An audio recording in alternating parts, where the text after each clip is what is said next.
karangalan ko na i-present finally sa inyo si Captain Jerome Hacuba, buddy ko sa Ranger.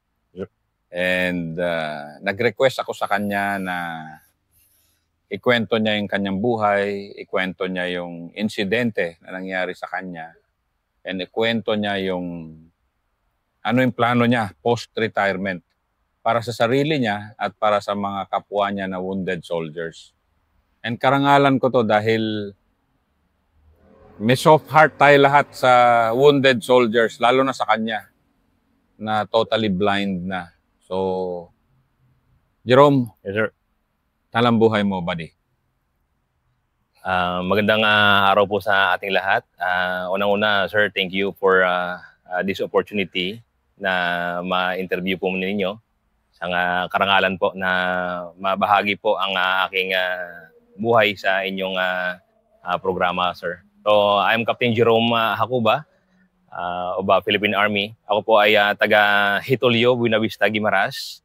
At ako po ay isang bata noon na nangarap na maging isang sundalo at nagsikap na pag-aaral na sa hirap ng buhay ay talagang nagpangingisda yung aming kami yung nangingisda sa gabi ng aking tatay noon, aking mga kapatid, at kami ng nanay ko naman ang naglalako nito sa umaga bago kami pumunta ng school. Yun yung baon ko. So ginawa ko po yun mula elementary hanggang college, yung pagbibenta po ng paglalako po ng isda doon sa barangay namin at sa mga teachers ko po doon hanggang sa college.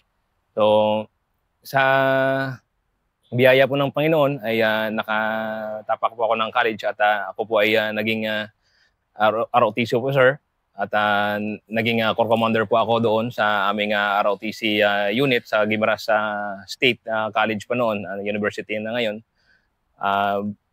Yun po yung unang-una na natanggap po na malaking pera, parang nasa 9,000 noon, yung paari pa noon.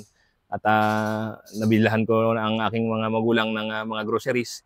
So laking tuwa po nila noon. At against pa sana sila noon. But nung nakita nila na naging nadidisiplina ang kanilang anak, hinayaan na nila ako na nasa tamang direksyon daw ako. So hanggang po sir, ang naging challenging ang aking pag-aaral noon sapagkat tatlo po kami yung nag-aaral noon na magkakapatid at sa biyaya ng Panginoon, to cut the long story short, ay nakatapos po kami sa pag-aaral, kolehiyo, at hindi pa po kami nag-a-apply ng sundalo noon. Sinubukan po muna namin ang aking kurso na BSIT, major in machine shop po ako noon. But unfortunately ay hindi napahintulutan ng Panginoon na ko yun sapagkat may plano siya na talagang maging sundalo ako. Pero sa pagiging sundalo ay hindi rin po naging madali sapagkat maraming requirements na dapat kang mapasa, lalo-lalo na yung yung height requirement noon. Medyo na kumapos pa ako kasi ako noon. But kaya pangalawang beses ko po nag-apply ng sundalo, hindi po ako. Nung pagsubok ko ay talagang lumural din ako noon na hindi ako nakapasok. But hindi ako sumuko. Bagkos ay naghanap ulit ako ng trabaho muli at para makapag-ipon, para makapag-apply sa next batch. So nung naging presidente na si Noynoy Aquino noon ay naging 5 flat na yung so sobra-sobra na ako kasi 5 3 and 3/4 ako noon eh. So ngayon po ay na kami ay ako ay nakapasok na at ako na po yung naging battalion commander din ng klase namin. So Matalas class 25-2010 at hanggang nakagraduate po kami. At na-assign po ako doon sa 61st Infantry Battalion. At doon po kami sa Tapas, Capiz, Calinog, sa Panay Island po kami nag-operate noon. Bilang enlisted po ako noon. So rose from the rank po talaga ako. Talagang nasubukan ko ang pagiging isang private, tagaluto ng pagkain ng aming squad, ng aming platoon noon. At binaba ko ang aking pagiging isang college graduate at para siyempre yun yung doktrina natin na may rank kasi ng privilege. At since na ROTC graduate po ako, advanced ROTC graduate, ay pinayagan po ako noon ng aking CEO, Sir Baranda, Sir Escalona, na mag-POTC. So nakapasok po ako sa POTC 2012, ang class 36, 2012. At ako ulit po yung ginawang battalion commander nung aming klase. Kaya malaking malaking biyaya din po at nakuha ko po ang probationary second lieutenant at nagkaroon po ako ng serial number. So na-commission po ako as in reserve force at nakad po ako, sir, nung 2014 sa OPC class 63, that's 2014. Doon naman po sa Officer Candidate School. So, company size lang po kami noon at ako yung naging platoon leader ng ang second platoon. So, parang sir, biyaya ng Panginoon ay talagang parang leader talaga yung niya sa akin, design niya sa akin. Kaya sa wisdom na ipinagkakalob niya sa akin ay nalagpasan ko ang lahat ng mga trainings hanggang sa nakagraduate po kami sa OCS last 2015 hanggang sa bago po kami ma-deploy doon sa aming respective unit ay dumaan po muna kami sa 1st Scout Ranger Regiment para mag Scout Ranger Orientation Course. At sa biyaya ng Panginoon, natapos po namin at nag-report na po kami sa kanya-kanyang line units. At ako naman po, sa po na aking kasamahan ay napunta naman po doon sa 6th Infantry Kampilan Division, doon naman po sa Maguindanao. At ako po ay na-assign doon sa 62nd Division Reconnaissance Company, Warhawk Company. At doon po kami na-assign sa SPMS Box. At doon na po nangyari ang hindi ko inaasahan na pangyayari sa aking buhay, which is itong aking pagkabulag. So, kikwento ko, sir, kung ano po yung nangyari sa akin doon. Hindi, Rom, medyo mamaya. Mag-ano muna ako. Kasi alam ko yung naikwento kung ano nangyari sa'yo, na-interview ko yung mga sumalo sa'yo nung nangyari yon. Pero pwede mo bang ikwento sa akin anong values mo, bakit ka consistently nung napipili na leader? Ano yung values mo na nakuha mo sa parents mo o yung background mo na bakit ikaw naging natural leader ka eh? Ano yun, Rom? Ano yung mga ano mo? Ano yung bakit ka kaya nire-respeto at palaging pinipili na leader? Battalion commander, corps commander, platoon leader sa OPC? Number one, sir, doon sa pagiging isang disiplinadong individual.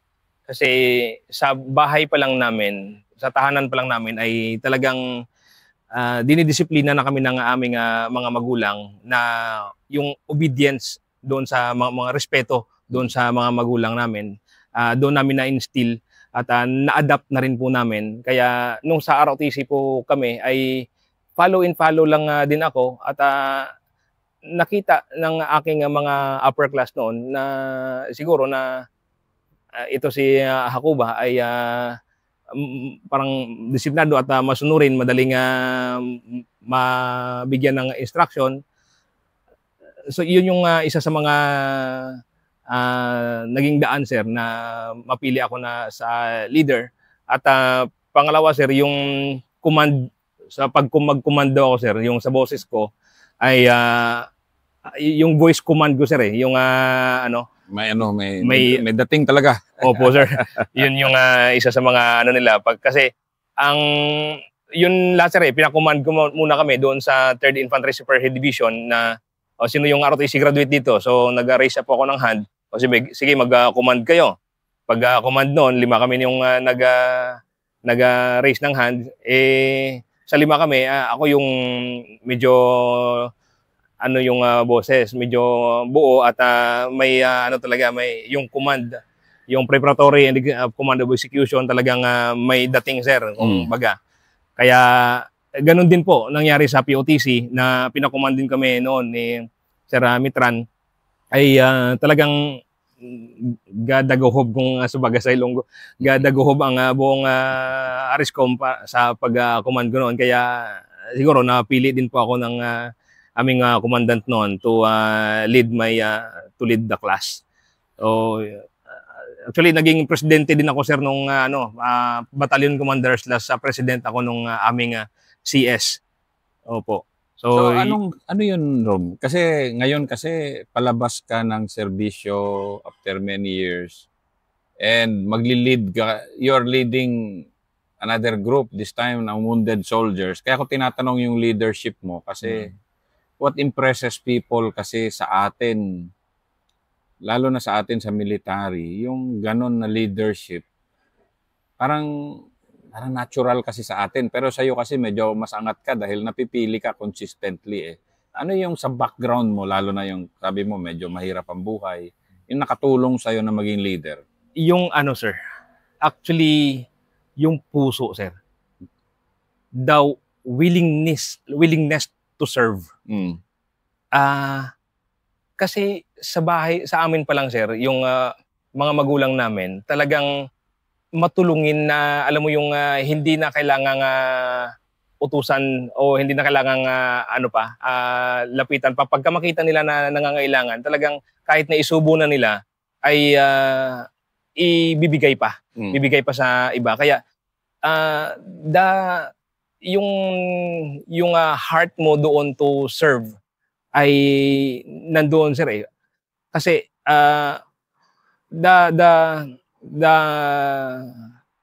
yung kung ano yung laman ng puso natin, yun po din yung sinasabi ng bibig natin. So abundance of the heart, mouth speaketh. So yung mo po, sir, yung eagerness to to serve, yun, sir, yung ko, sir, na alam mo yun, yung walang kapalit, unconditional love mo doon and compassion. Yes, sir. That's the term. The compassion on that particular area to lead. Kasi passion and compassion is different. So passion ko lang na mag-drawing, passion ko lang sumayaw, but the compassion is with the heart. Compassion is kasama, may puso ka talaga doon sa iyong ginagawa. Kaya pagka may puso ka sa ginagawa mo, ay kahit na gaano kahirap yung you will become a resourceful, hahanap ka talaga ng paraan para ma-accomplish yung mission na yan. So doon na lalabas yung pagiging yung leadership mo doon sa compassion, sa pagmamahal mo doon sa trabaho. Kaya dito, sir, sa atin na nagli-lead tayo ng tao, pagka may puso ka sa ginagawa mo, hindi ka na kailangang utusan. O hindi ka na kailangang maghintay pa, kundi mag-i-initiate ka na kamusta na kaya si ganito, ano nangyayari sa kanya, ganun. So may puso ka doon, katulad sa akin ngayon, sir, na sa wounded soldiers, ay nararamdaman ko talaga, may puso talaga ako kasi number one, alam ko kung gaano kasakit ang matamaan. At alam ko kung ano ang kanilang pangangailangan at ang kanilang hinain. Kaya ako naniniwala na inalaw ng Panginoon na mawala ang aking paningin upang makita ang totoong kalagayan at pangangailangan ng aking kapwa sundalong may kapansanan. Kaya yun yung ano natin mamaya sa second episode mo, yun yung yugto ng buhay mo. Pero inaano ko kasi saan nanggagaling yung values mo kasi inspiration ka kasi sa mga tao ngayon. Hindi lang sa kapwa natin sundalo na wounded, kundi sa sambayanan. Ang daming nag-a-admire sa'yo sa positive attitude mo pa rin despite everything, di ba? And ano yung pinapanggalingan nun dahil ba doon sa resilience mo noon, kasama mo nanay mo na nagtitinda ng isda? Saan nanggagaling yung ganun? Dahil ba sa kahirapan? Dahil ba saan? May factor, sir, yung aming buhay noon na talagang sobra talaga din yung hirap, sir, ng buhay, sir. Kaya naging factor yun na nalagpasan ko nga yung mga pagsubok na yon. How much more na ako na yung nandito sa katayuan na ito. Kaya parang very positive ako, sir. Very positive ako na makukumply ko yung bagay na yan kasi napanagdaanan ko na itong noon eh. Kaya ko ito noon eh. Kaya dinagdagan pa ng nakilala ko yung Panginoon, sir. That is one of na nagpalakas sa aking loob na sa lahat ng ginagawa ko ay kasama ko ang Panginoon. Kaya talagang hindi ako natatakot at positibo ako na magagawa ko ang mga bagay nito only by the grace of God. Kaya the Lord is the strength of my life. Of whom shall I be afraid? So, yun po yung nagiging sandigan ko, sir, ang Panginoon para pagka may Panginoon ka kasi sa buhay mo ay talagang magiging madali ang lahat, magiging positibo ang lahat. Kaya yan, sir, yung naging ano ko po dito na yung values na na-adapt ko po dito is number one nang galing sa aking mga napagdaanan noon at sa karakter na in-instill ng aking mga magulang. Sabi nila, kahit mahirap lang tayo mga anak, ay wag kayong mangdaya ng inyong kapwa, kundi lumaban kayo ng patas at ipaglaban ninyo kung ano yung tama. So yun po yung na-instill nila sa amin, kaya na-adapt din po namin hanggang sa lumaki po kami at kung nasaan man po kami ngayon. How about yung humility, Rom? Medyo college graduate ka and para mag-apply ka maging isang sundalo, private at that, medyo humility talaga yon. Pakikwento mo nga yung decision mo na yon and paano ka rin nag-cope up sa ganun na mundo ng enlisted personnel? Yes, sir. The humility, sir, is one of the values din na instill din po sa akin.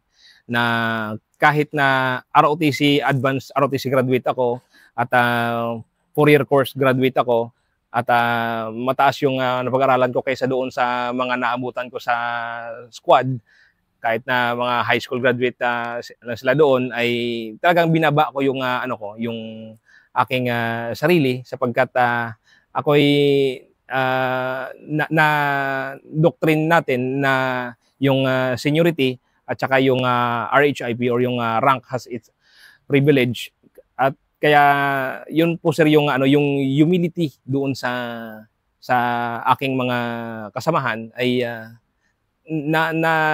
namayani doon yung yung pride ko ay binaba ko para magkaroon kami ng harmonious relationship doon sa aming grupo, sir.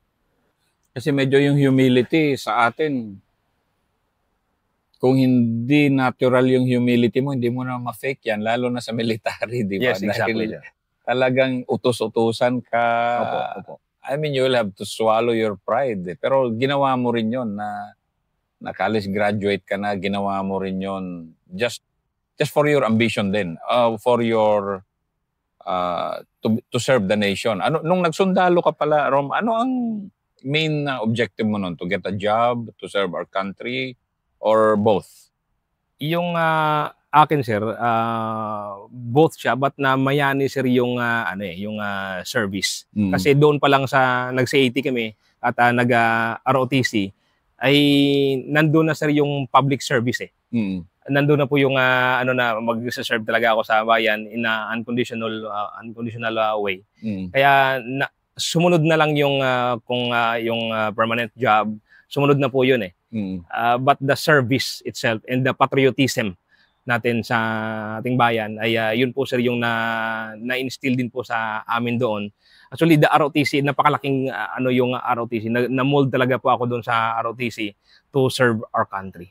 Yun po sir yung naging naging core values ko is the love our country or the patriotism sir. Sige nga Rom, kasi yung next episode mo yung incident na nangyari sa Maguindanao, pero paki-define mo nga ngayon kasi you're an inspiration to others and people listen to you.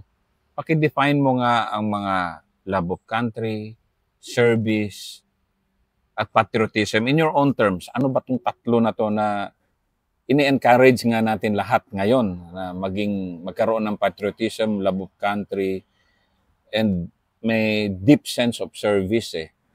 Not yung totoo, yung tinuod ba na totoo to na yung patriotism naman sir naman pareho naman sa love of country na din naman yun. Sige. Paki-define mo nga in your own words how you feel, how you interpret it in your own value system. Kung ano yung patriotism and service, dalawa lang. Sige. Ano sa iyo mga yon? Ngayon, lalo na ngayon. Sa sir, the patriotism ay yung pagmamahal sa bayan kasi sir ay hindi mo doon na masusukat sa sa kung ano yung katayuan mo sa bayan o sa ating kung ano yung rangko mo. But yung pagmamahal sa bayan ay unconditional eh. Na wala kang pagka sabihin na mahal mo ang bayan, kaya mong ibigay lahat eh. Kaya mong isakripisyo ang lahat eh.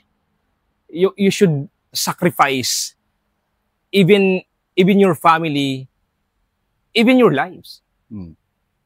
That is there have no greater love there is for a one soldier who are willing to die for his country.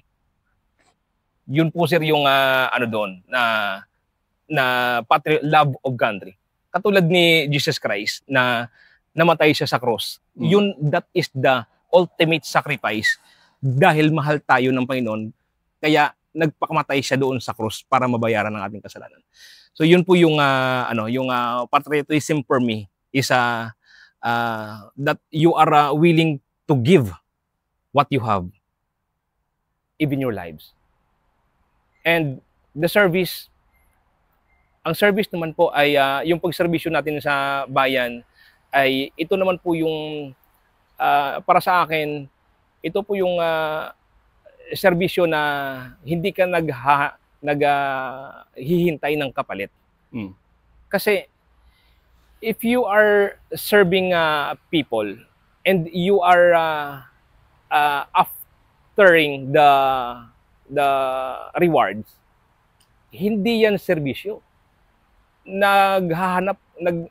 You are doing your job just for the sake of salary or award or a reward.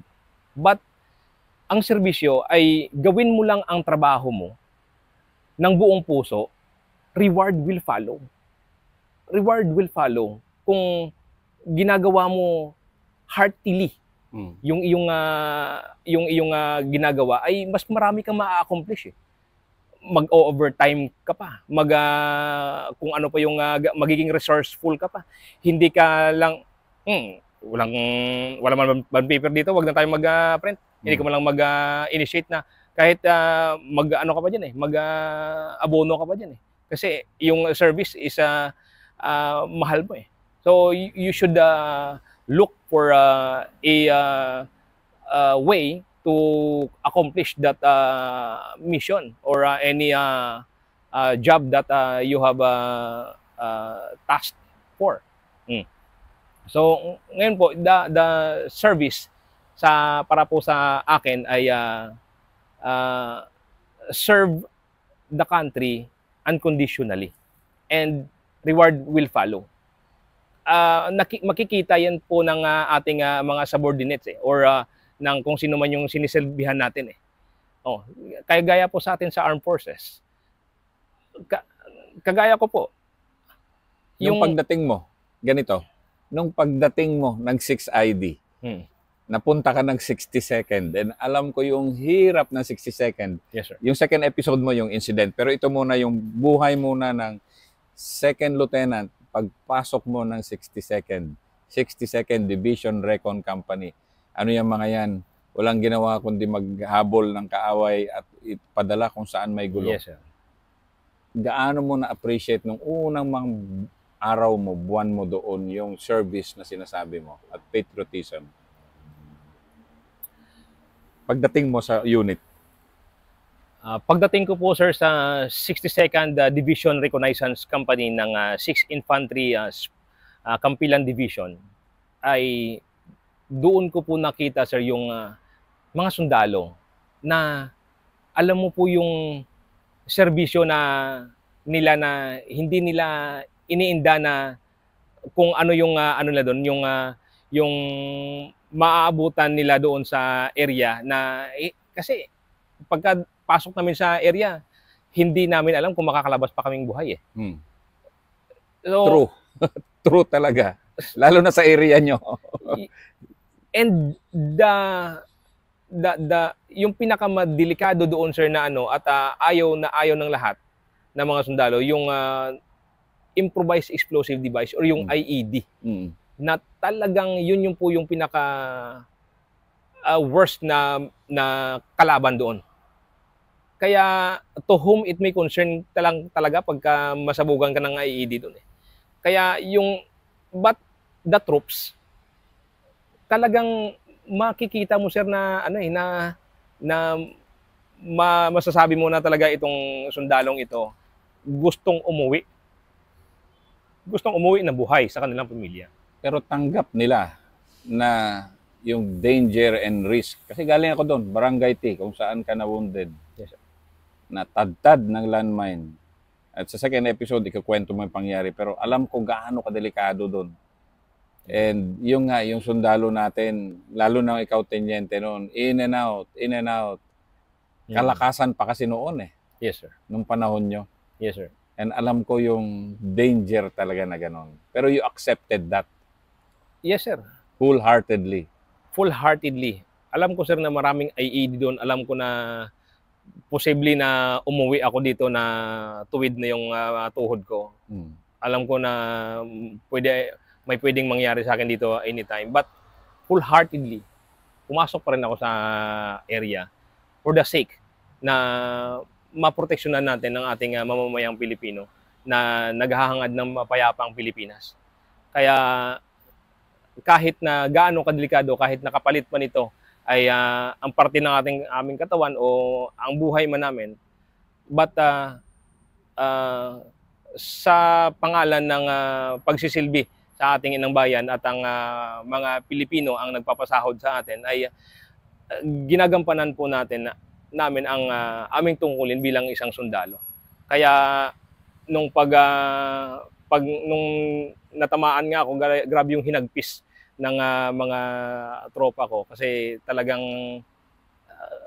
alam mo yung punto na gusto na nilang tapusin sana ang gera. But marami pa rin sila, sir. Kaya yun yung yun po yung totoong serbisyo ng isang sundalo na kahit ano yung abutan, kahit anong ulan, init, gutom, lamok, puyat, malayo sa pamilya, susuungin lang para magampanan ang tungkulin sa ating bayan. Kaya yan po, sir, yung yung totoong nangyayari sa field, yung buhay ng isang sundalo. Kaya talagang saludo po ako doon sa sa mga kasandaluhan po natin na nandyan sa field na iniinda lang, tinitiis lahat ng mga sakripisyo for the sake na mapangalagaan ang ating inang bayan. Yan ang first episode ni Captain Jerome Hacuba.